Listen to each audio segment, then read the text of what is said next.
Hi, everybody. We're just a minute away from the actual start time, but let's get started. Welcome to everybody. I'm sure more people will be joining us in a few minutes, but I have with me today someone who has been a really important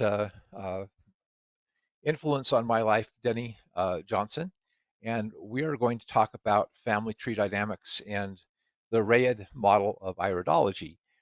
And I've used the Rayid model of iridology for many, many years. I first learned about it from Denny in 1986, and uh, it's been an important part of what I've done in my healing work is understanding how to read the iris with personality. Um, and so I thought we'd start, Denny, with you explaining a little bit about the Rayid iridology before we get into the family tree dynamics. So you want to tell us about your four basic uh, personality types that are seen in the iris? Oh boy. So let me just start with kind of my attitude about the iris itself. To me, I've always taught that the iris does not only exist in the eye, it exists around the body. So for me, everything you're looking at in a iris photo is that you're looking at the energetic field around the body and the layers and constitutions of your subtle field, by whatever name you want to call it, your aura, your chi, your energy field, your astral body, your spirit body, whatever it is, that's what I feel and have felt from the beginning that I'm looking at is I'm looking at the composite of who somebody is, and then they incarnated into a specific channel. If you look at the two irises to your right, you see on the top one, you see the brown, small brown dots, and you see below it, you see the open webs. And the open web pattern for me is this is a long-term genetic pattern that children are born with, or it forms in the next 2 or 3 months for some, but most children that I photographed, and I photographed numerous children soon after birth just to confirm this.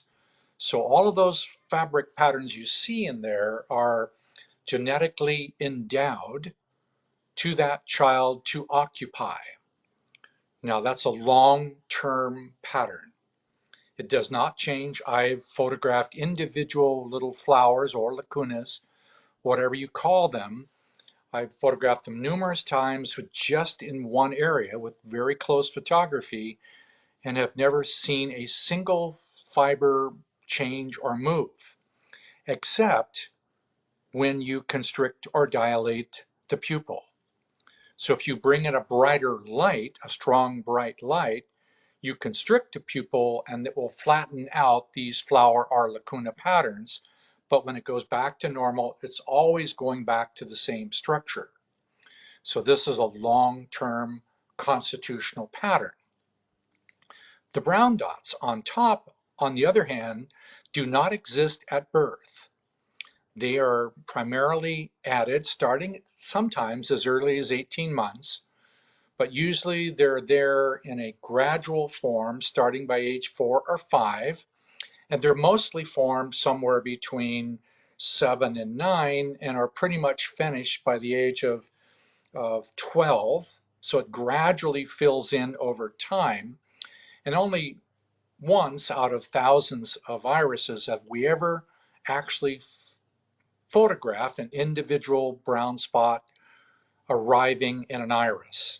So these two constitutional patterns, for me, they exist in everyone. So what I do with an iris is I look at an iris and I do my best to determine, is it a jewel, which is the top brown dot symbology, or is it a flower? It's the round, open, web-like lacuna flower pattern. Which one of these are you? Because virtually everyone is split in this axis of whether they are the brown dot jewel type or the open web flower type.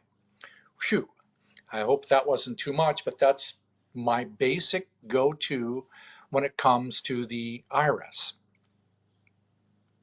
Yeah, and all the iridologists I know who work with the IPA understand that the fiber structure pattern that you're seeing in the flower iris on the bottom is genetic and does not change, and we've never seen any photographic evidence that it does, but the pigments or little dots on the upper iris do appear and come in over time. And uh, I've occasionally you'll get one appearing in someone when they're a little older than the time you talked about, but they also appear to be somewhat genetically influenced because if you look at eyes of parents who have those pigments, oftentimes the pigments are showing up in the same areas on the iris that uh, in the parents as they do in the children. So they're even though it appears later on, it does seem to have some kind of connection to the parents. So you and I know that we could spend hours discussing the constitutional pattern, but I'm suggesting that we move into what are the uses or understanding of it. Okay.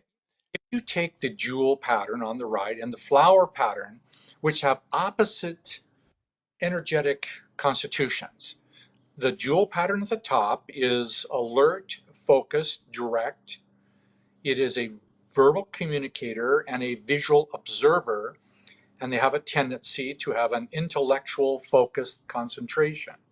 They live life through this lens of intellectual or thinking awareness or verbal communication. They're attracted to the one below, open, allowing, feeling, visually projecting, auditory intake. So the auditory communicator on the top automatically stimulates the auditory intake type on the bottom. So these two are opposites and they produce the attraction mode for attractions all over the world. And I've looked at different continents and races and cultures and uh, continent to continent to confirm that this is true on different continents. Now, if you take those two forces, the top one I call electro, and the bottom one magnetic. The electro principle is a focus binding principle. It's a constrictive force. The magnetic force is a radiating, emanating, opening force. So electromagnetic is really the primary means by which we're entering into the habitation of the constitution of the body. If you get the electromagnetic attracted to each other in a binding way, then you get the third structure at the bottom left, which is what we call the stream structure. If you can imagine in physics, you have the weak and strong electrical force, and if they are attached to each other, you get the component on the lower left, and we call that constitution a stream. A stream personality has a tendency for a more grounded, mesomorphic, physical constitution, and they have a system of stability and a wide range of personality attributes that likes things grounded or safe. Just above them is the opposite. So you might think of the bottom one more like a gravitational grounded control force, and the one above it is when the jewel and flower, if you look closely in the Constitution, you see a jewel or two, you see several flowers in there, and you have an electromagnetic jewel flower in the same iris, but not attached to each other, and they produce somewhat of a rotational feeling dynamic illustration. So the kinesthetic one is at the bottom, grounded, safe, and they are attracted to the dynamic motion ones at the top, who are the ones who are risk-taking oriented movement types. Now, as odd as this it may be, all four of those exist inside of everyone. The one that we use predominantly is the one you see in the iris.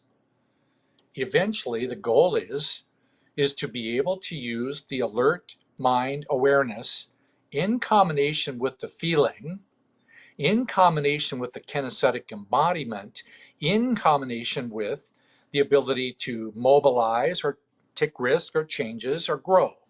So all four of those are significant to everyone's progress. So no matter who you are, is your long-term effort to be able to learn to occupy all four of these simultaneously. So my observation on that is that, like you said, in constitutional typing systems, which I worked at in our herbalism, like the traditional four-element constitution or the Chinese five-element constitutional system, we have, like you say, an aspect, a part of us has each one of those in us. I mean, so we all have all of those attributes in us, but we have some that come to the front, are dominant in our personality. And my understanding is just like two atoms come together because they have electrical charges that create a balance and stability when they're pulled together. We're attracted to the opposite because the opposite is the balancing force for where we are at, because we're instinctively looking to balance those charges. Um, and so that's why we are attracted to the opposite, because we see in that something that we're striving for to create balance in ourselves. Am I Yes, all of getting that. that similar to what you way you see it? Yes. Now the challenge is if you make combinations of those four, you get an 8. If you add in another combination of 4, you have a 12. And the Rayid system primarily works on 12 combinations of constitutional fiber arrangements to create 12 archetypal patterns. Um, Everybody has these 12 archetypal patterns that emanate from the original ones. So here is a graphic that gives you a wider range. You see the ones in the middle, and you see combinations in different directions.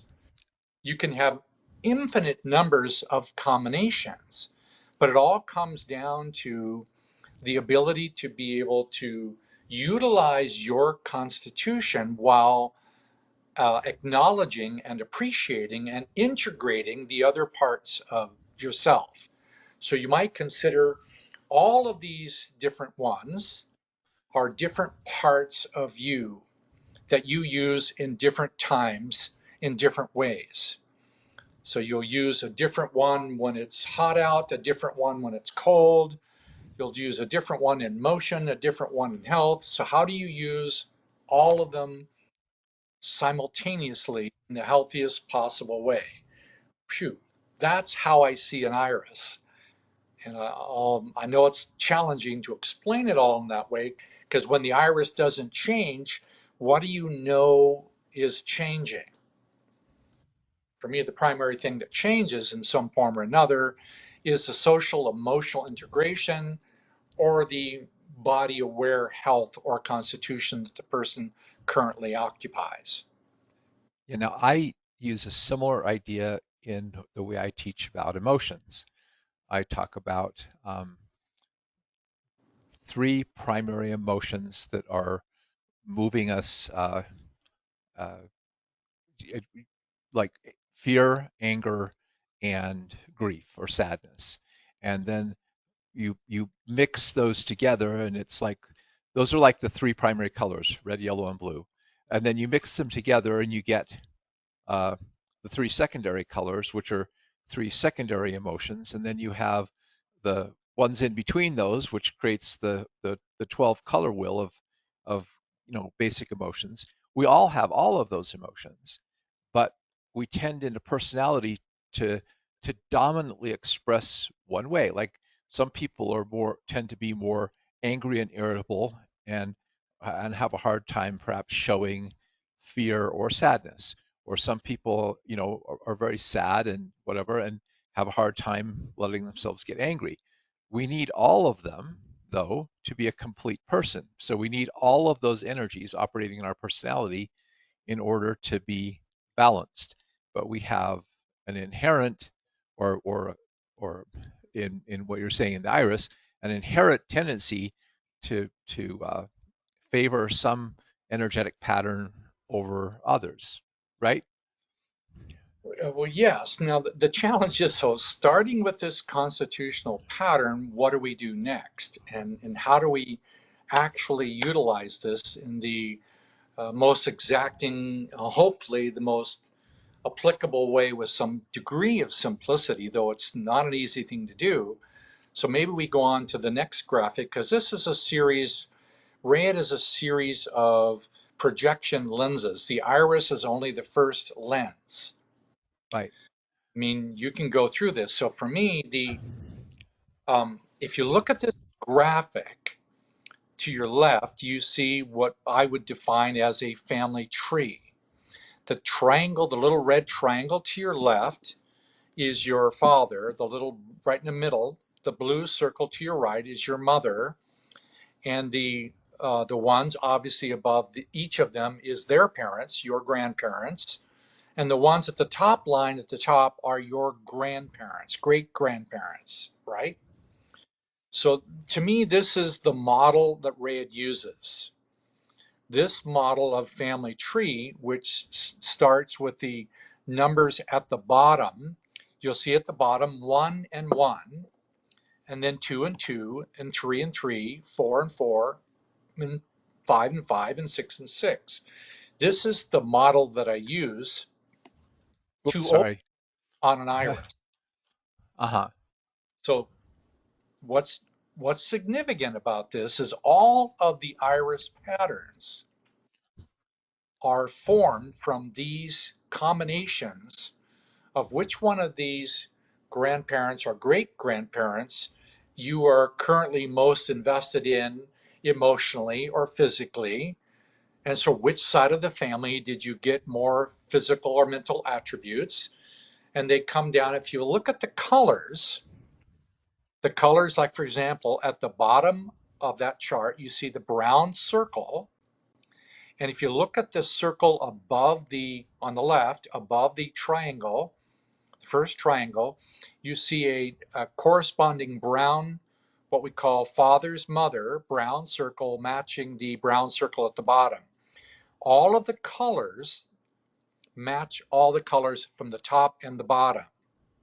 So you'll be able to trace all the ones on the right half of your family tree to the column on your right, and you'll be able to trace all the colors and shapes on the left side of that to ones on your father's side of the family. Now, if I could, in this moment, and I don't have a graphic for you, I would flip it all over and say, everybody that you see above you is actually your roots.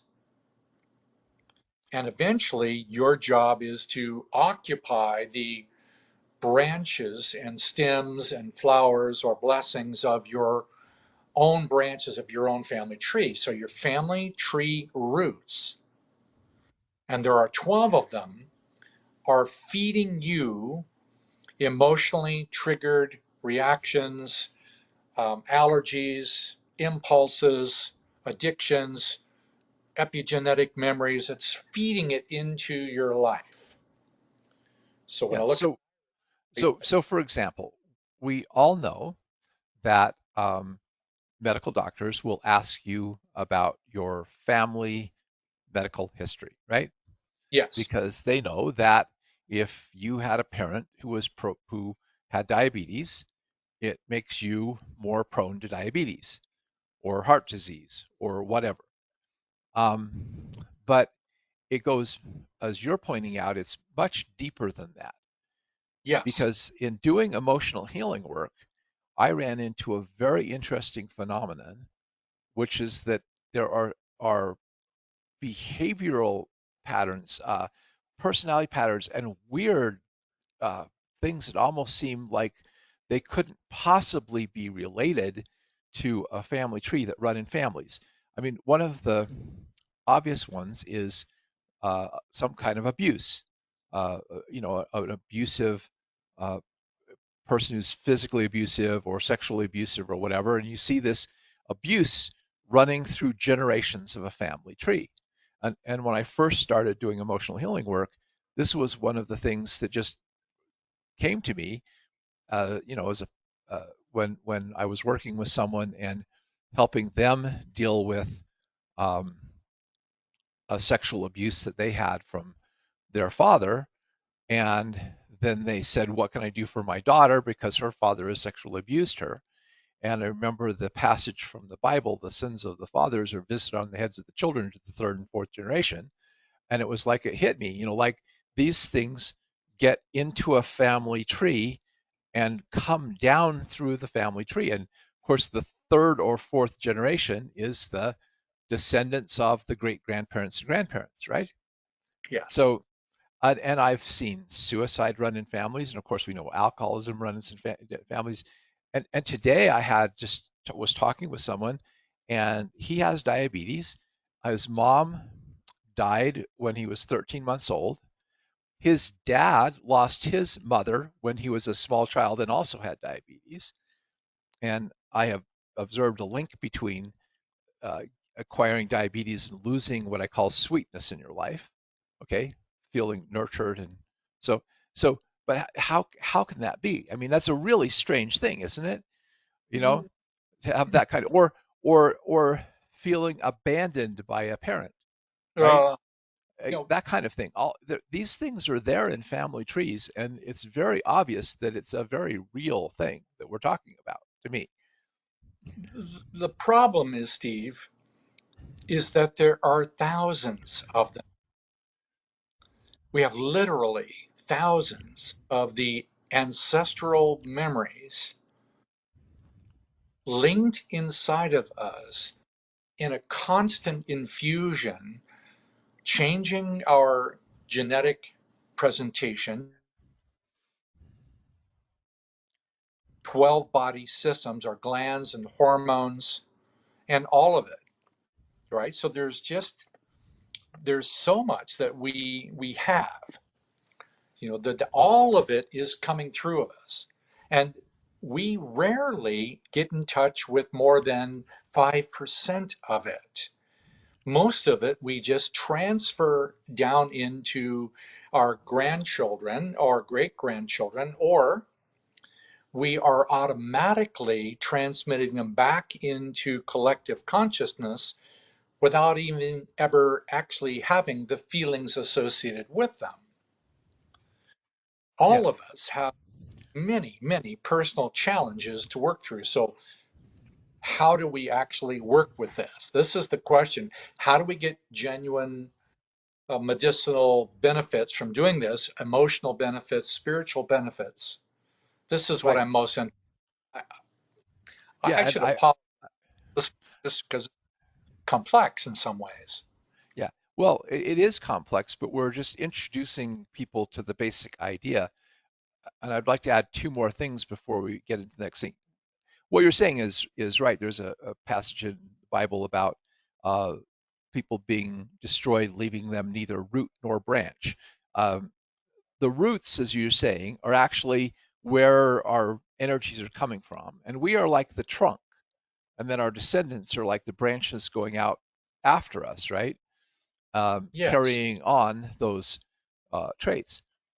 Well, I was really impressed in the last couple of weeks, even after we planned this. I was listening to a Native American, and he was talking about how they're they feel it's very, very important to know who your ancestors were 7 generations into the past, and to pray for and honor all of your, they call them the grandfathers and grandmothers, um, 7 generations or more into the past. And at the same time, we're supposed to contemplate the effects of what we're doing and how it's going to affect our descendants 7 generations into the future. So they have that same concept that you're trying to teach. We are a bridge between what has come down to us from the past and what is going to happen in the future. And we need to understand that and contemplate it and work with it. And he was saying most, people in our culture can't name any of their family tree. He could name his family tree back for all these generations and know who his ancestors were. And I was raised in a culture where we were supposed to do genealogy, and I have genealogy charts of my ancestors, but most people don't. They're just they're they're they're they're disconnected from their ancestors, and I mean, I'm talking about they're disconnected in that it's not influencing them. They're disconnected in that they're not aware of what is coming from their ancestors and what they're passing down to future generations. Well, let me just put something a little different in there too, Okay. is that roughly the estimates are, and these are the figures vary according to which database you look at, but roughly 24% of all women will not have children. So their personal lineage ends there. Roughly 42% of all men will not have children. So, their own contributions to the future roots of their family tree stop with them. The estimate is when you put them together, it's about 46 to 47% of people will not have these ancestral branches and the opportunity to be able to have direct descendants as a result of them. But I'm also willing to say that the people who do not have children actually have an unusual opportunity, perhaps a duty, I don't know how to put it, that what their contribution actually is not to descendants, but to the opportunity to change and transform all of the future by what they transmit. So if you don't have children, you don't have future roots that you will call grandchildren and great grandchildren, the opportunity for you is to be able to accept the opportunity to transmit your presentation into collective consciousness, which is, by the way, larger than your biological family, larger than your race or your culture, and includes the global phenomenon that we are arriving at as a species, where our ability to transmit globally is the opportunity to work together in a synthesis or a wholeness, a compassion for all living things. So I'm encouraging those who may be listening without children that the opportunity that they have is immediate and actual. And they have the opportunity to take their own roots, clean their own roots, and then participate in the transmission of a new way for people to exist with each other on Earth. And That's and what I, that's wonderful because that's also kind of what the native people talk about is that we're all interconnected. We're all interconnected not only with each other as one human family, but we're also interconnected with all the plants, animals, wildlife, and that it's not just our own descendants we're thinking about, it's the whole of humanity 7 generations into the future that we should be thinking about the impact of our actions on future generations in general. Anyway, but I just this is just to again stress the importance of this, and I think what we have in the next slide is um, the relationship of this to seasons and cycles. And I've taught some classes on energetics, and I put kind of my energetic models on the side because there's a lot of similarity in these things, obviously. And so why don't you talk about the relationship of these energies with the Rayid model? Well, one of the ways, and there are many ways to look at this, for example, we were just talking about the family tree and the family roots. You might consider that one of the ways of looking at this graphic on the left is that all of these colors, they correspond to roots below you and attributes that are accessible to you above you. Now, what that means is all of these individual colors, they come from different parts of the family tree. Where the dark shadow line is at the bottom, those are all ancestors from your mother's side of the family, and right there at the equinox symbol, the brown little signs in the middle, all of the ones above that are primarily from the father's side of the family. Now, another way of looking at this is that these are all of the attributes all of us have available to us, except that it requires the willingness to identify it and the utilization of it in a loving way, which is sometimes individual, sometimes it's collective, sometimes it's familial, sometimes it's a community. So the correct use of these individual colors that you see there, oh, by the way, there are many more colors than the colors you see there. Now, for me, if you go through each one of the colors in the top half of that, you're talking about all of the months in the ascending day length or the father's side of the family.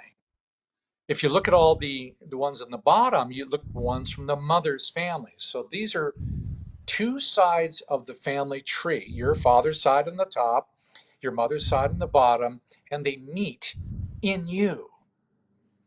Your mother's family meets your father's family inside you.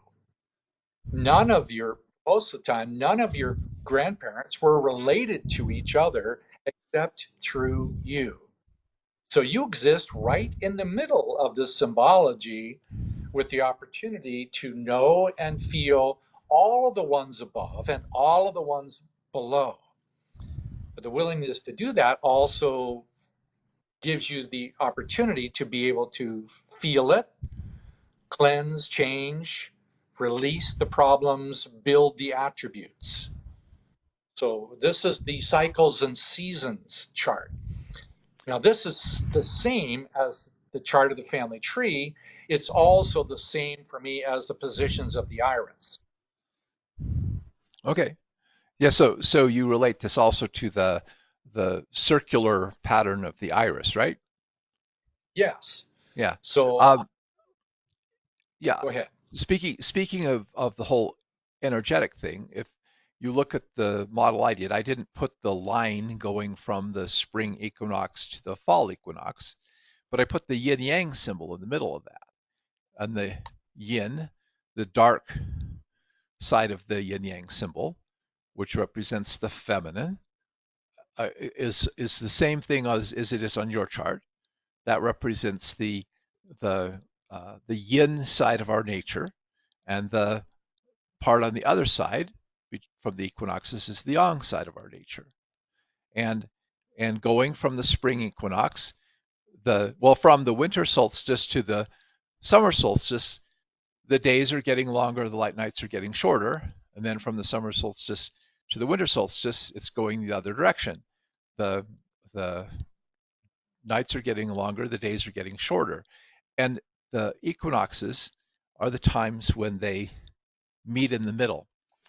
And Yes. I read this book, which forever touched me on this whole thing, where this lady writes that she was sitting watching the sunset, and she wished she could get in a plane traveling at the speed of the rotation of the Earth so she could watch the sunset for 24 hours.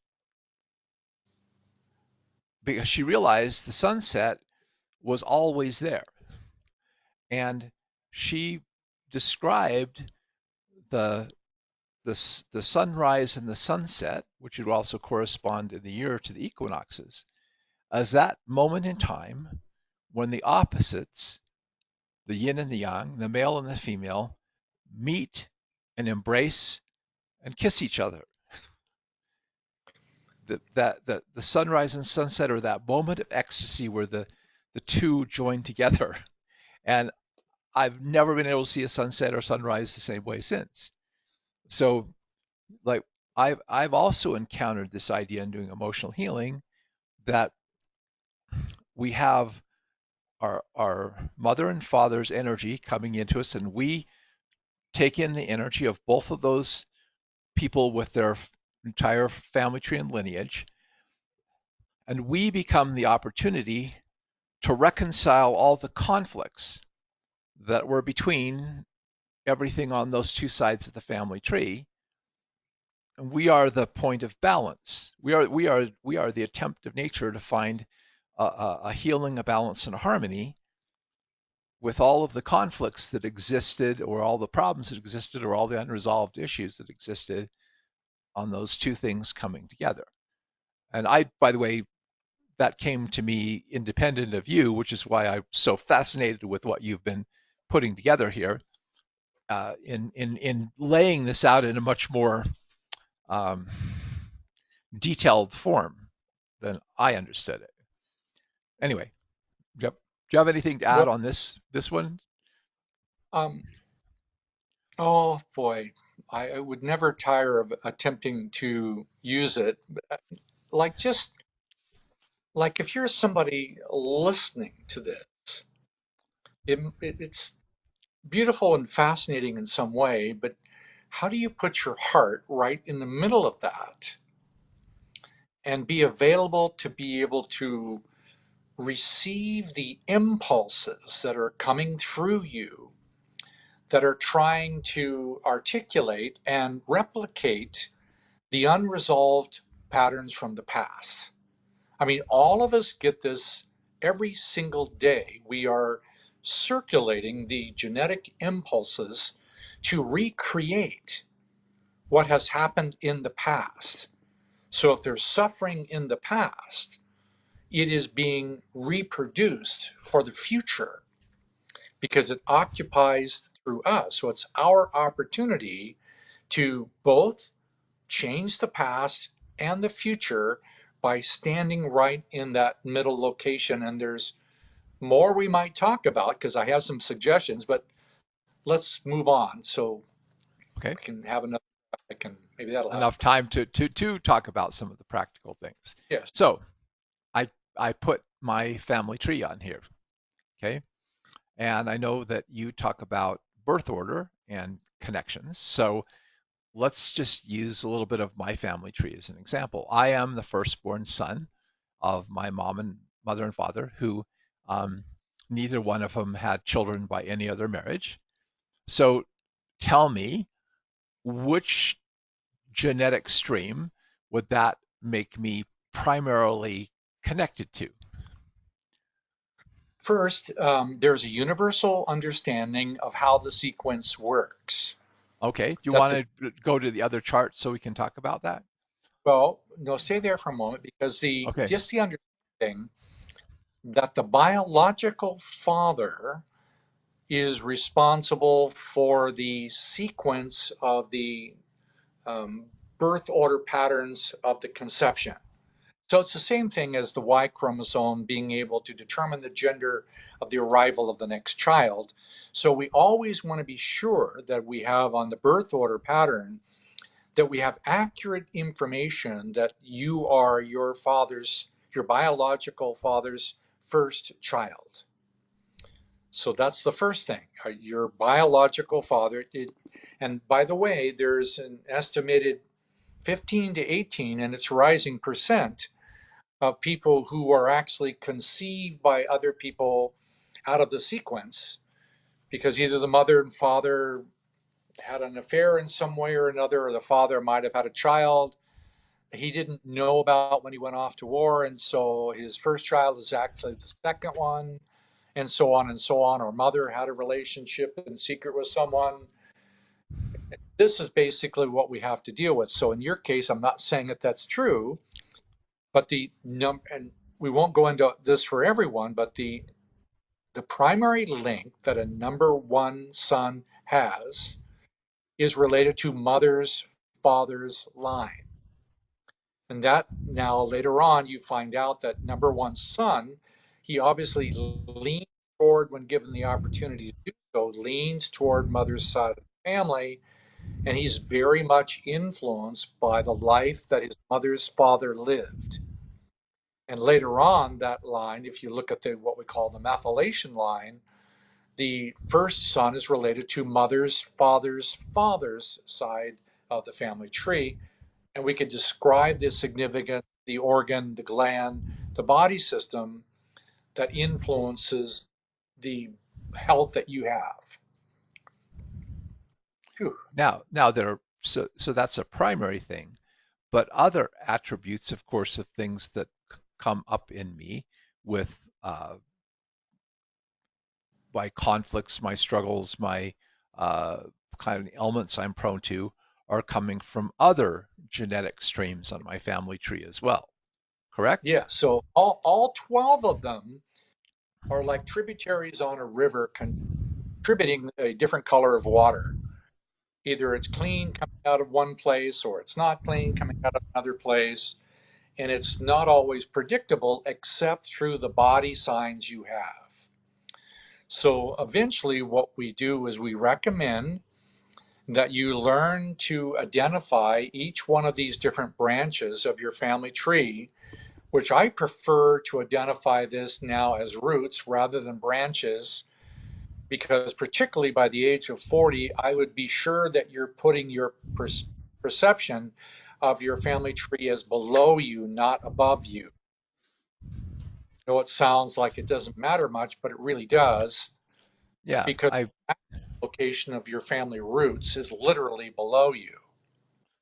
right.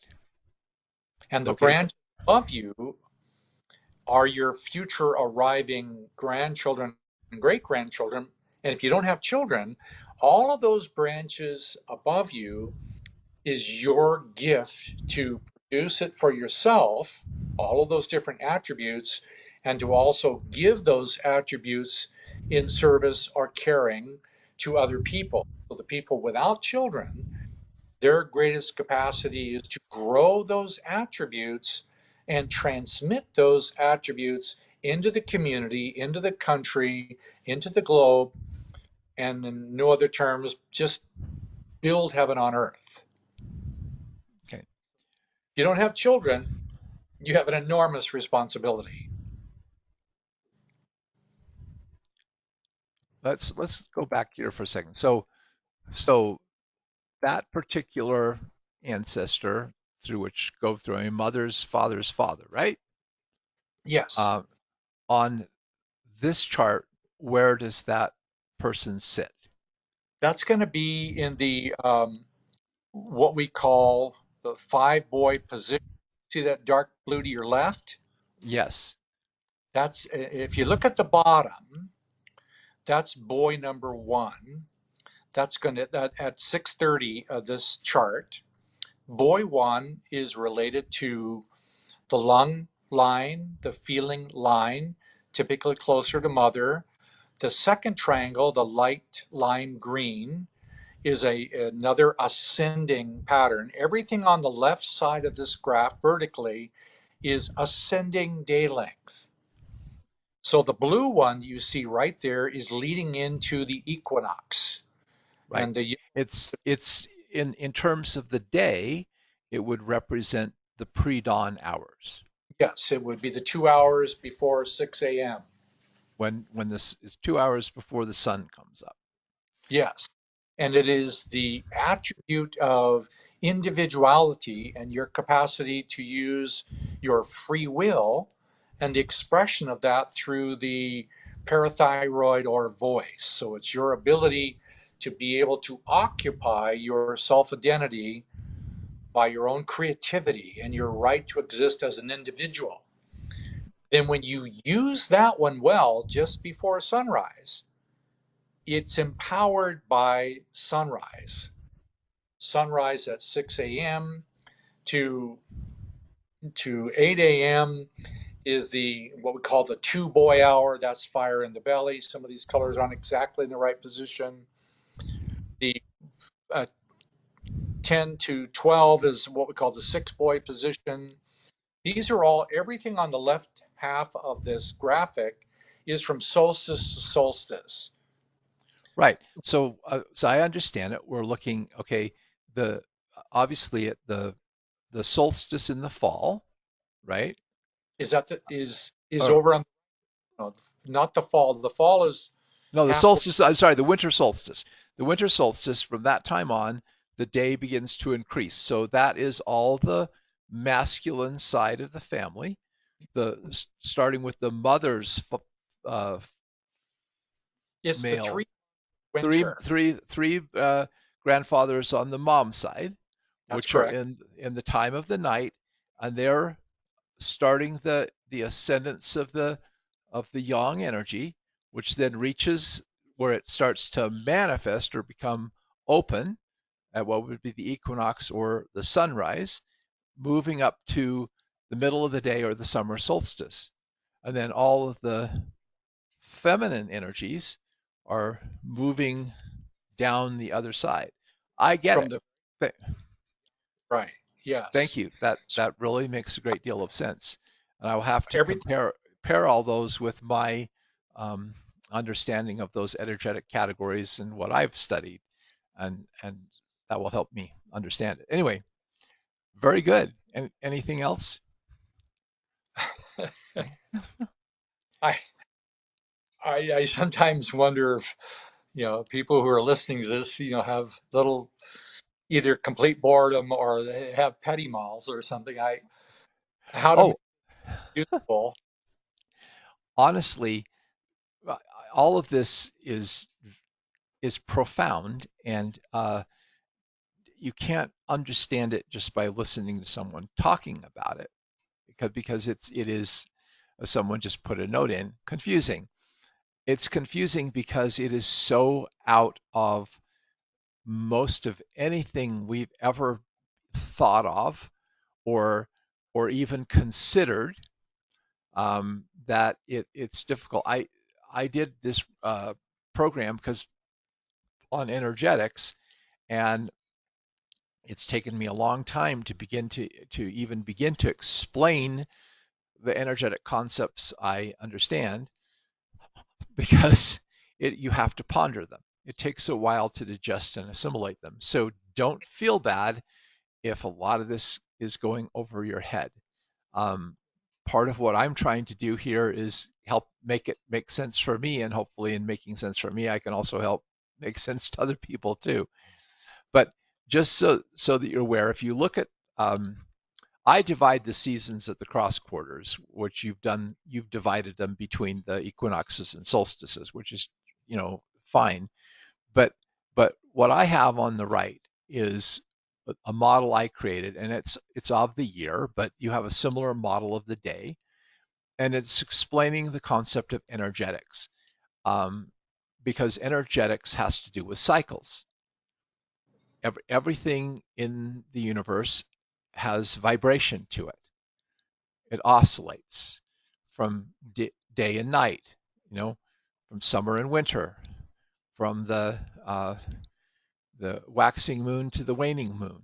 Everything is traveling in cycles and vibrating.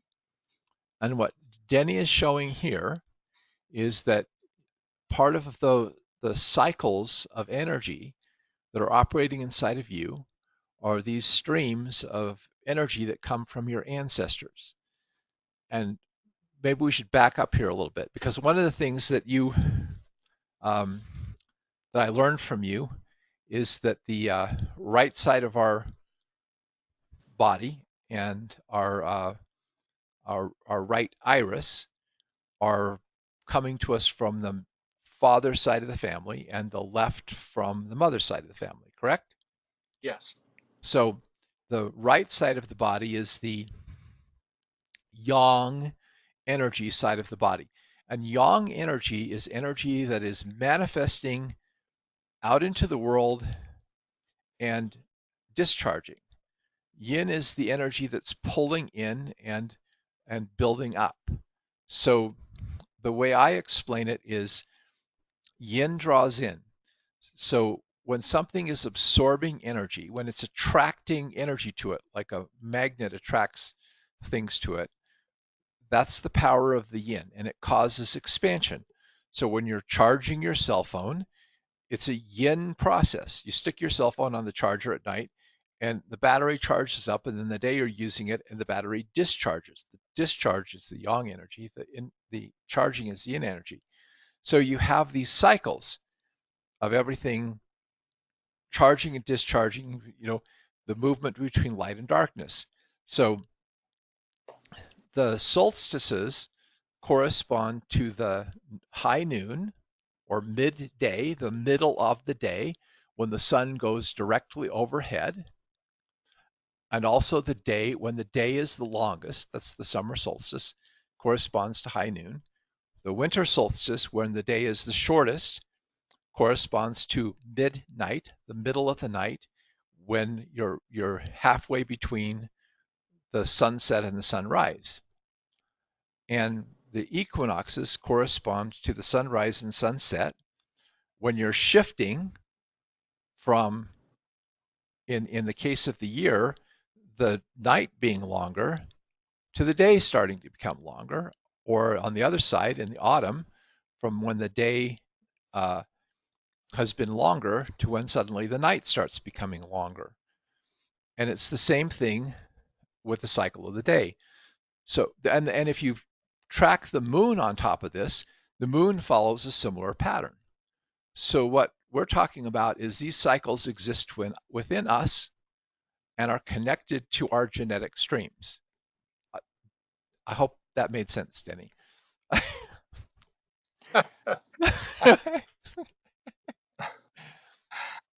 Oh boy. If two old men do better than this, I think we better have a youngster who can explain it better than us. Okay. Um, Well, it is something that you have to contemplate to really understand. So let's yes and what? yes and no. Okay. I'm saying it's it's useful to try and understand it, but it is futile to try and understand it intellectually. Right. That each one of these is actually an experiential feeling. And for me, every iris is an experiential feeling that I need to occupy. Whether it's a jewel, I need to experiential occupy what it means to have an alert awareness. If it's a flower, I need to experientially, emotionally understand and feel what it's like to have a spatial oriented feeling capacity.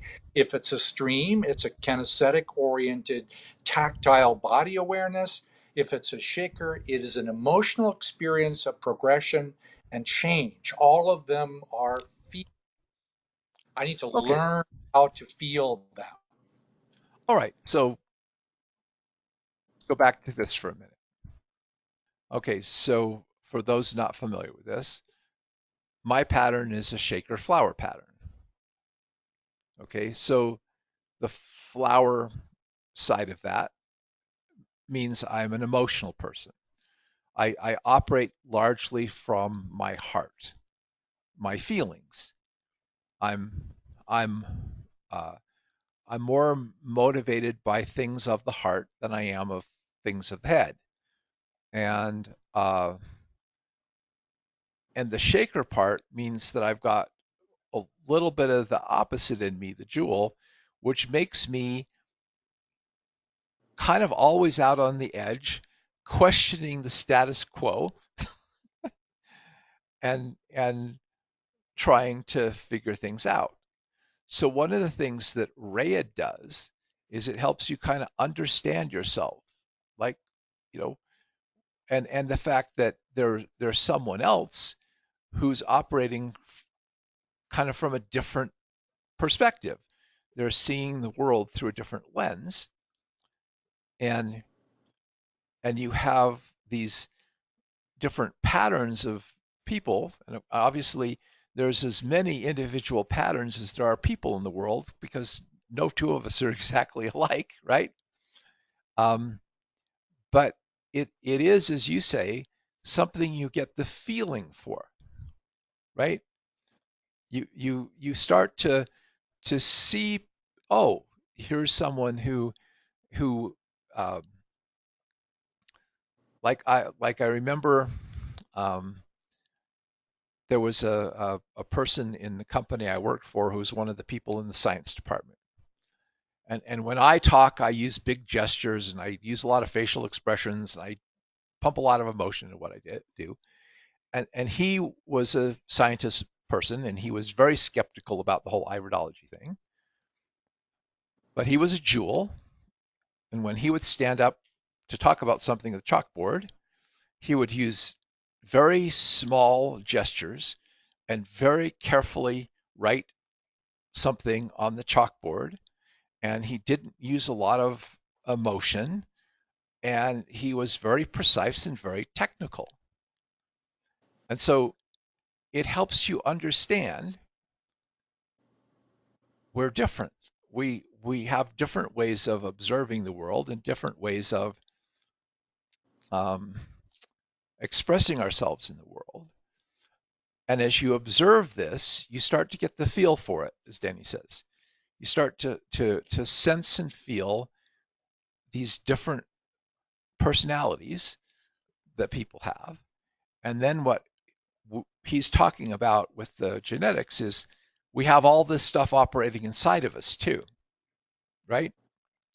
That we have to reconcile inside of us.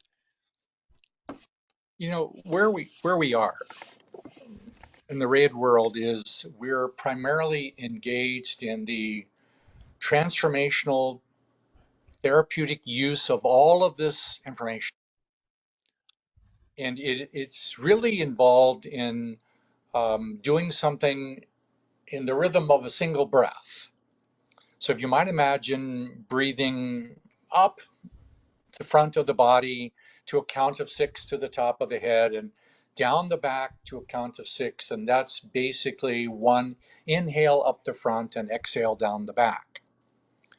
We're suggesting that you do one of those in every 2 hour period of the day. As much as you can remember, and obviously you can't do it during the night when you're asleep, but you can practice. I can assure you you will. So, for example, this month that we're on right now is just past the peak of the summer solstice. We're in the very first month of summer. There are 3 months in this summer season, like there are 3 months in the spring season. We happen to be on what we call girl number one. Girl number one is father's, mother's emotional, personal, social history. So most of the feelings that you're going through this month has to do with the feelings associated, those things inside of you that are not yet resolved on your father's side related to your father's mother and her relationship to your father and her relationship to her parents. All day long, you're sweeping through this one location. Next month, it's a different location, a different grandmother. The third month before the equinox in the autumn, it's a different grandmother. I'm suggesting that you take 1 month at a time and practice one breath at a time what it feels like in different times of the day. So, for example, where I am right now, it's sunset, and we're just beginning to go into, because it's almost 8 o'clock where I am in the Connecticut world. We're really at the place between 6 and 8. So, how to practice the sunset feelings of the peace of the evening and the softness and the quietly gathering yin elements. And we're just about ready to move into the 8 o'clock hour. Between 8 and 10 is such a favorite time for most people because if you have kids, you're going to wash them up and put them to bed, and they're going to go off and they're going to go from vertical, hopefully, to horizontal. and go to sleep. And then you're going to follow them like most parents do, that you're usually in bed by 9 or 10 o'clock or 10:30, and you're going to go ahead and go from vertical to horizontal as well. And you're going to pass through the night and come out at sunrise, and you're going to continue the same cycle for a month. I'm suggesting that during this month, you just pause every now and then. If you're not sure what feeling it is, we have a chart for all those if you want. Or you just practice. Maybe the most useful thing would be just a feeling of gratitude. Thank you. Thank you. No matter what's happening, if something's difficult is arriving, you're better off saying thank you than anything else. Thank you means I can feel it with my heart. So, Steve, I want to say thank you for the boldness and the invitation to even consider trying to do this in this manner of discussion. I feel a little odd just sitting here looking at charts and not being able to see you or anyone else. Probably be better because some of them probably fell over about halfway through. Um, I'm not sure what people actually got out of this, but I'm grateful for you having invited me to join you in this. All right. Well, let me, um, maybe you can tell a few stories and I could tell a few stories because stories sometimes touch us in the feeling way. Um, that will kind of help us understand this a little better, um, and maybe give us some practical things we can do about this. So I was working with somebody, happened to be an ex-spouse of mine. We were trying to work on healing some uh, emotional issues in her.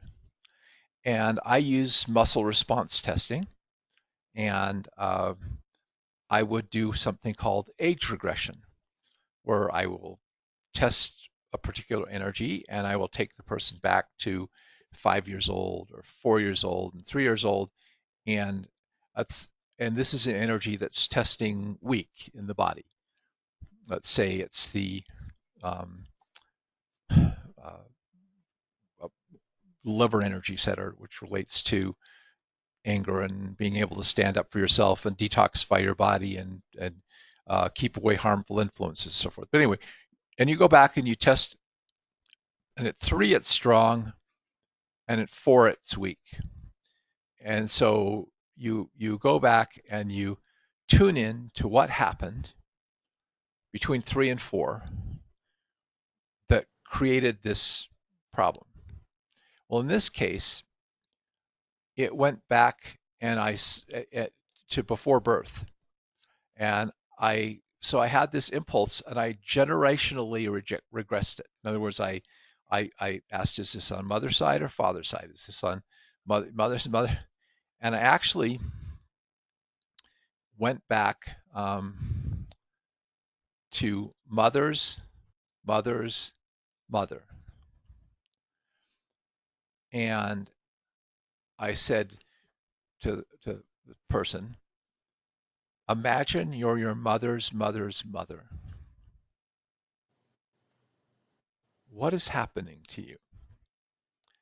And she started to tell this story. Well, my brother sexually molested me and I didn't want him to get in trouble. So I left town and went to another town by myself and had the baby and never told anyone who the father was. And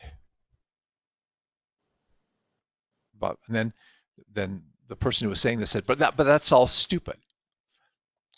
And at that moment, I had a spiritual experience.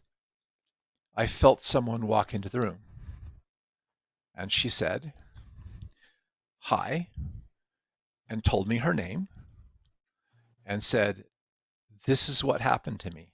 She's speaking the truth. And I and so when we were done, I went and grabbed, because I had some genealogy, and I looked up who that mother's mother's mother was, and it was that person. It was that person's name. So when I went to visit some of the family in Maine, I asked one of the aunts if they knew anything about this person. And she said, well, all we knew is she came from another town and never told us about her background. So there is something real inside of us, I have come to understand, is a genetic stream of memories of these traumas and difficulties and conflicts that we've encountered. And they are operating in us because every one of us has internal conflicts going on and struggles that we're having inside of ourselves. And these are obviously related to these ancestors. And you've suggested, and I think it's a really good idea, that you go through this family tree and you think about that ancestor. You focus your attention on them, even if you don't know their name, and feel when you're thinking about them, what do you feel? What emotions come up? What senses do you have inside of yourself? And I watched you do this with someone. So I know that you do the same thing I do. When those emotions or feelings come up, you say acknowledge that, breathe with it, feel it, allow it to be. Don't try to fight it or make it go away. Just breathe and acknowledge it, and then say thank you for this experience and bless that ancestor. Say thank you for contributing to my life. Uh, for whatever problems come down to me from you, I forgive you, I release you, because that relates to another experience I had where I did the same thing. I was working on someone else, and they had been sexually abused, and their mother had been sexually abused, and uh, it went back a couple of generations. And as I was working with her, I felt the presence of another being come into the room and said, I was the one who started all this. And I have watched the effects of this on my children and great grandchildren. And I want to be forgiven. So I have very, very strong experiences with this.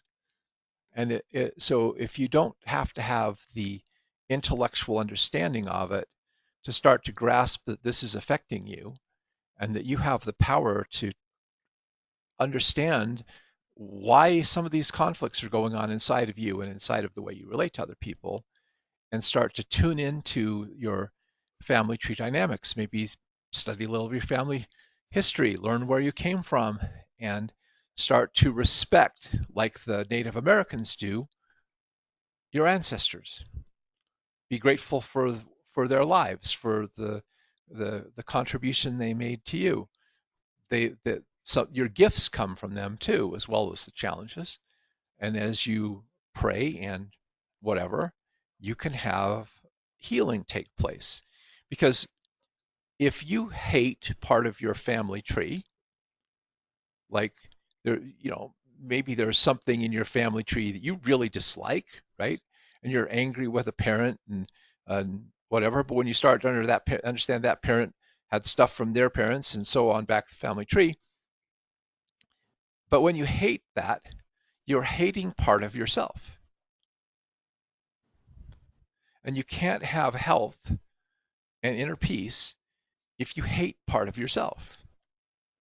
So by breathing through that, working through that, practicing forgiveness, saying some prayers, working on this and turning this around in your mind to clear it out, you are not only helping yourself to have greater inner harmony and greater inner health, but you're also helping the people who went before, and you're also influencing the generations that are yet to come. So you are the bridge that can make a difference in both directions. So, uh, Denny? I would like to um, share with you in the audience, if there's anybody there, how the family tree birth order arrived. Um, I was trying to build a wall map of the family tree using irises.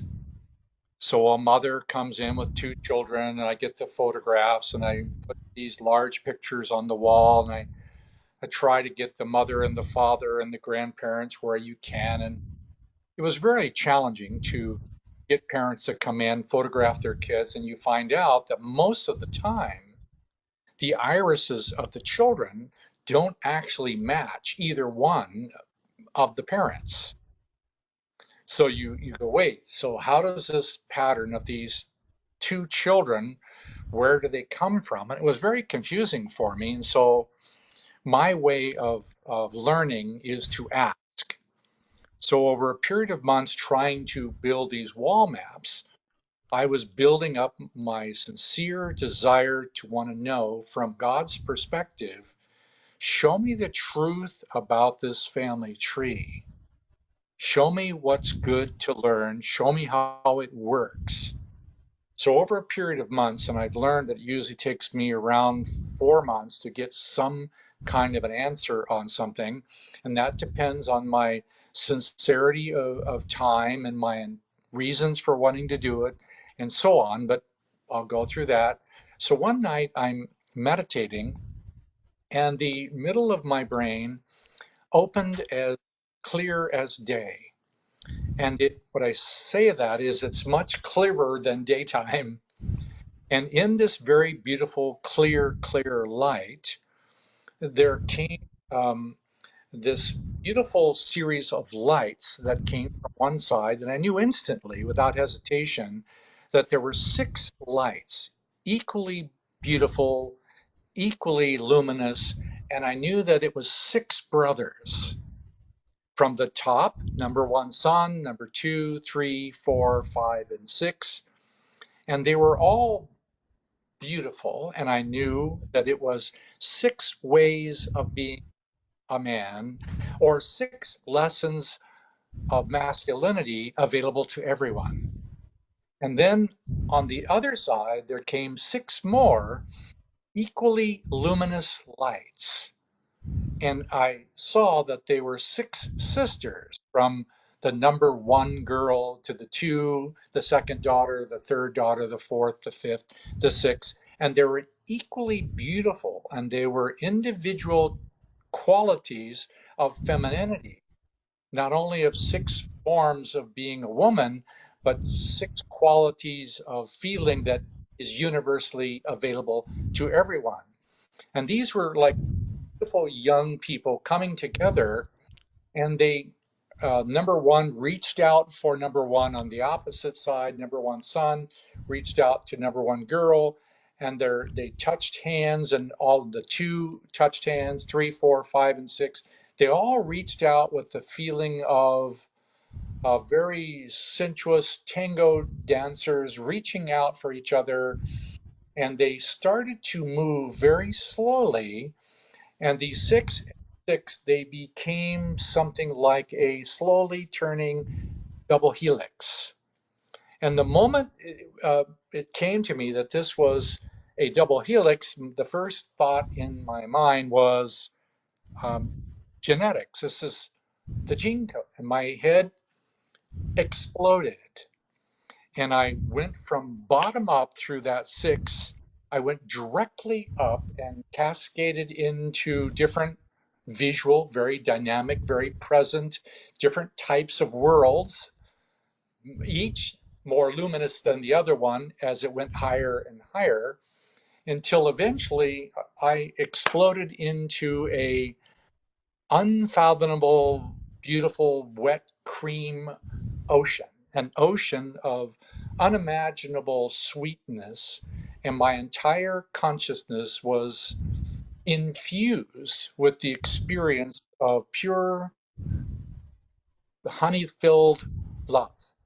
And the entire family tree was composited out of the dynamics of a living form of love. And in that moment, I got to see all these different attributes and all their corresponding lines and organs and glands and body systems and whatever. And then I fell down, and the only thing I could do is to lay there in a fetal position and sob for how beautiful and unimaginable loving it was. The problem was when I came back from that experience, I could I could remember almost nothing. It was so overwhelming that I could not retain it and bring it back with me. So this was some 30 years ago, and slowly, very, very excruciatingly slowly, I remembered, yes, six brothers, six sisters, gradually, moment by moment, reconstructing it. And I apologize that it's not as complete or diagrammed as beautifully as it really does exist. But inside me, I feel at times like I'm, well, the old metaphor is Mr. Magoo in the bottom of a Coke bottle glass. That the magnificence of what exists all around me is there all the time, and I'm unable to actually do it myself, except I'm learning to do it increment by increment. And I find that I'm most successful at doing it when I can share it with someone. If I can share it with you, I can share with your listeners, I can share it somewhere else in the world.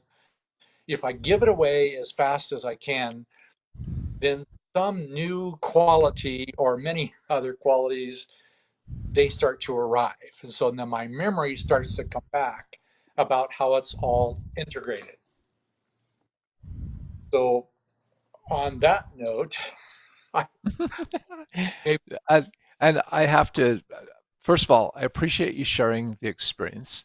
And the reason why I know is because we live in a world that is uh, extremely oriented towards the idea of materialism and the idea that, there is no such thing as um, spiritual phenomenon or so forth. And also we have a lot of people, people have different religious or spiritual beliefs, and they can get kind of upset when encountering information that is outside of what they already know. But I wanted to talk about this with you is because I have experienced this myself in terms of, and I want to understand it better because I not only want to, continue to work on some of this in myself, but also to work on being better at being able to help other people because I understand that I can't account for everything that's going on with people in terms of trying to help them without understanding that some of this is coming down through their family tree. And I have to recognize that and be open to uh, working with that. Um, I, I have a comment here that relates to this. Someone said, "This is wild because so many times I have honestly felt like the whole of our family curses were weighing on me and like it was my job to pray through it. This is some serious validation that it wasn't just crazy thoughts. Thank you." Which I knew it wasn't crazy thoughts, but I did often tell God, "Hey, this is too much. Can I get a filter?" But maybe we don't need a filter. Maybe we just need to do what you just said: feel it, acknowledge it, forgive it, and so forth. Thank you. So, do you have one person who related that from their own experience too about what we're trying to talk about here. We Um, we we can learn more in a few seconds than all of AI is capable of understanding. We can learn because we ask to receive, and then we step forward into the diligence and persistence. Even in our own blindness, we move forward and do our best to practice and learn. It's not enough just to have faith and to ask to receive. We need the diligence of moving through it. And then we can receive vastly more than anything that was ever capable of being put in a book. and I would say that the greatest insights have come to me when I have been trying to help other people and praying for guidance in terms of understanding what do I need to do to help them.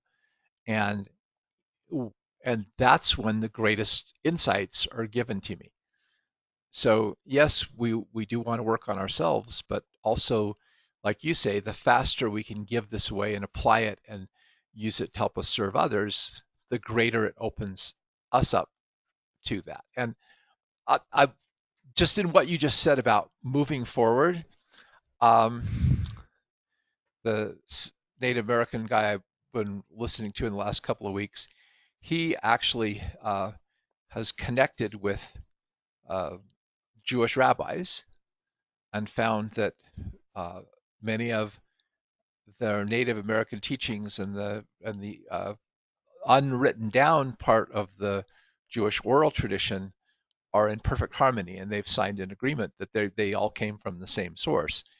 But one of the things he said he learned from the Jewish oral history is that when Moses raised his staff to part the Red Sea, nothing happened. And he says, and there was a man up there in the front with him and says, "So are we supposed to go through?" And he said, "Yes, we are." Man said, "Okay."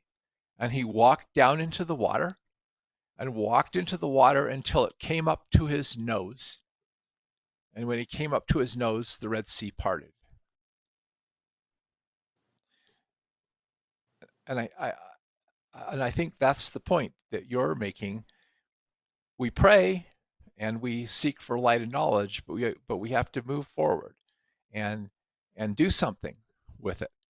And when we try to do something with it, then's when the miracles and things happen. So as we're talking about this, understand it's difficult to comprehend because like you, I've had these downloads and I've spent years trying to organize it in a way I can communicate it. And I feel like when I communicate it, it doesn't even begin to touch what the initial download was and what I received. But you get started. Take what little you understand from this presentation and start using it. And if you do, then it'll open up more and it'll open up more. And gradually you'll gain greater and greater insight into this, which I hope I'm gaining greater insight. Are you gaining greater insight just by our discussion? Yes, I'm realizing that I have a lot of work to do to simplify and make it useful. And the coming months, we're going to have a vessel by which this information can be more easily understood and utilized for the benefit of everyone. And that's my commitment to make that available. Yeah. But Now, some people have asked about, where they fit on the family tree, and I think the graphic that's on the screen, the family tree continuum, explains that. So, can you kind of explain the the concept of the birth order that that chart shows?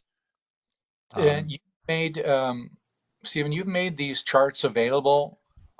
I can make this PowerPoint, I can make this stuff available to people. Yes, if I have your permission, Oh, I will please, make a page on my website where I put the recording and I will put the handouts so that people can. anything, anything I have, you can have. Any Okay. chart, any graphic, anything I do is freely available to anyone. I don't control, distribute, I don't try to market it. It's available to anyone. So there's a set of these charts that I sent to you in a file. And this one that you have in front of us is the birth order family tree dynamic chart. And it's available for people if they can just download it and print it out and color. It's very useful, but it's really a beginning of things. What I would rather do in the future is to show you how to apply it in a unique way. So that's what we're going to talk about in the future is how to apply this information. It's useful to know your iris and understand the different composites. It's useful to know your birth order and understand its capacities and family lineage. It's also useful to know the body signs and how your own body is a reflection of things that are not yet resolved. But all of it comes down to some very simple things that we might do for ourselves and each other that would accelerate the opening of ourselves and family and friends to a higher degree of love. That's what I'd like to do most, show people how to resolve this from the family tree and to the world around. And that's what I'm moving. Good. So let's as we're coming to the end of our time here, let's talk again about a couple of practical things we can do for this. You know, there's a I maybe I hope I'm not going to offend anybody, but you know, there's a passage in the Malachi, you know, about God sending Elijah the prophet to turn the hearts of the children to the fathers and the hearts of the fathers to the children, lest the whole earth be smitten with a curse.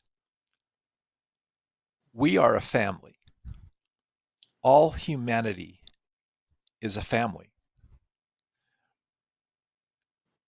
And all families have their quabbles and their difficulties because different personalities learning to get along with each other. But we're all interrelated. And one of the seven noetic teachings that um, the Jewish tradition has, which matches one of the seven uh, grandfather teachings of the Native Americans, because they line up, is respect for everyone, to treat everyone with respect. And the the hardest place to do that is sometimes is in your own family. It's a lot of times a lot easier to be forgiving and kind and tolerant with strangers than it is for the people in your own family tree. But that's where we get to practice the best in terms of learning to be kind, to show respect, to try to work out differences peacefully, to try to find ways to harmonize the conflicts. And this is, I think, a beginning stage to us being able to put that energy into the world to restore the unity of the human family. Um, so I would encourage you to take several things away from this.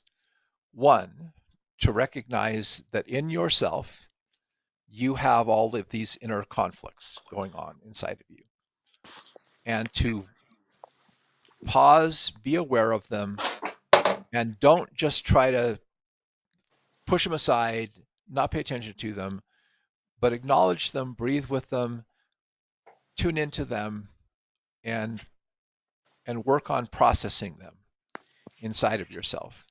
Praying for forgiveness, praying for help, whatever, and also connecting that to honoring, praying for, forgiving all the people in your family tree, and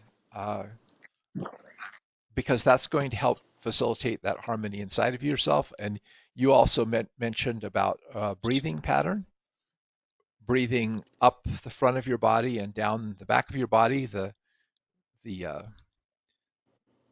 ascending and descending energies, um, which is one of those patterns. The breath is a pattern of that cycle, the inhalation and then the exhalation. Do you have any other practical things that you can suggest that people do to make this, you know, to start experiencing this and getting benefit from it before we wrap this up?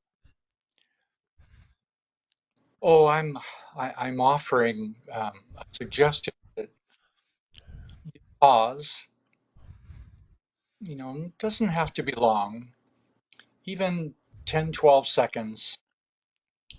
Just take a breath and you feel, and you have shown what is important for you to know now. And then you let that go on with your day and you watch what comes. And a couple hours later, just repeat it again. Show me the truth about this feeling. Show me what I need to do right now, what is important for me to learn. And then notice what starts coming to you.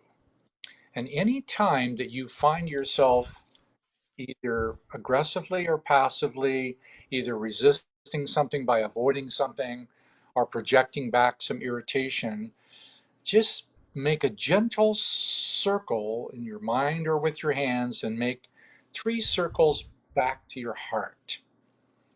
These 3 circles on the way back, you go, show me the truth about these feelings and every feeling like this I've ever denied. Show me the truth about this feeling and every feeling like this I've ever denied. And then you go on with your life and you go on with the next thing. And then you watch what the next thing that comes to you is. Just watch. And it will bring you into another opportunity to feel something more. Just keep repeating the same thing. It's not hard. It will take you through the sequences that are necessary for you personally to go through. Great. I want to quickly address a question someone asked because I think it ties in with something I would like to close with. This person says, I do massage for a living, and one time I said an opening prayer and touched my client, and I immediately knew he was an alcoholic. I got what I felt was an energetic kick in the stomach and the taste of alcohol. My male line has struggled so much with alcohol addiction. I broke my physical connections with the client, centered myself, and started again and got the same feeling. Any thoughts? I avoid alcohol to this day. Actually, that experience that you're talking about is the thing that I experienced with what I call emotional healing. Is I found out that I could tune into the emotions and things that were going on inside of the person I was working with and feel them inside of myself as if it was happening to me. And I don't Yes. know how to explain how that works, but it's like you're vicariously experiencing what they're struggling with. And then you breathe through it and you help them, guide them to resolve it as you're working inside of yourself to help you resolve it. And it kind of like you're working on it together. And with a little help of some prayer and spiritual guidance, and you process it. You process it by squarely acknowledging it and facing it and asking for help in moving through it. So, as I've said many times trying to teach this, the way out is not to suppress it, deny it, pretend it doesn't exist, but to move through it, to acknowledge it, to accept it, to allow yourself to experience it, and then breathe with it, and it dissipates. There's something about acknowledging it, breathing with it, and working with it that helps it to be released, that helps it to be let go of and cleared. Um, it's like a forgiving energy. And I was trying to write about energetics today, and I want uh, to help you all kind of understand this. We live in a sea of energy. And just from a purely scientific point of view, wherever you are sitting right now, in the place where you're sitting, there are hundreds and hundreds of signals in the environment around you. Cell phone calls, television program, radio signals, uh, Wi-Fi signals, all carrying information that you can't see until you have a device that tunes into it. And then you can connect with that message and receive it. Well, you are surrounded not only by these energies we understand from science, but you're surrounded by energy fields that are coming from every living thing, from every rock, from every tree, from every animal, from every human being, and also coming from our ancestral patterns. And all these signals are present all around you. And when you tune into one so that you vibrationally connect with that signal, you can feel it. It comes into your heart. You experience it and you can process it. And it's no more weird, no more uh, voodoo, whatever, than your cell phone tuning into a signal so that you can get a call, or what we are doing on this webinar with somewhere over in all kinds of Wi-Fi connections and all of this kind of stuff out there. You're listening to Denny and I talk, and you're seeing pictures that we're putting on the screen. Well, once you become aware of this, this is all around you. And as you learn to tune into it, you can sense things and know things that you cannot intellectually explain. You can sense it more with your heart than with your head, and more with like images, or I don't know how to explain it. Like Denny says, you can be downloaded information that takes you years to figure out. So don't be afraid of this. Don't let this be like, oh, this is weird. Oh, this is voodoo. This is like, no, it's not. It is something that we are having a problem with because we've become very, very disconnected from nature, very disconnected from each other, and we need to reconnect because healing takes place when there is connection and harmony. And discord and disconnection create poor health in our physical body, but also in our relationships with each other and with nature. And so we've got to learn to use this principle of love, letting God's love come into our hearts and allow us to process and clean these things out so that we can restore these connections and start to have a healing effect not only on people with their physical bodies, but also a healing effect on the world as a whole. And that's my parting message. Um, Anything else to add? I'm good, thank you. All right. Thank you all for uh, participating in this webinar. It will be posted on my YouTube channel, and I will get the handouts posted on my website. And everyone who registered, I will be sending you a link of how to access this material. Thank you so much, Denny, for being on this webinar and sharing these insights with us. And God bless all of you. in your ability to understand and apply this with yourself and other people. Good night. Thank you, Stephen. Good night.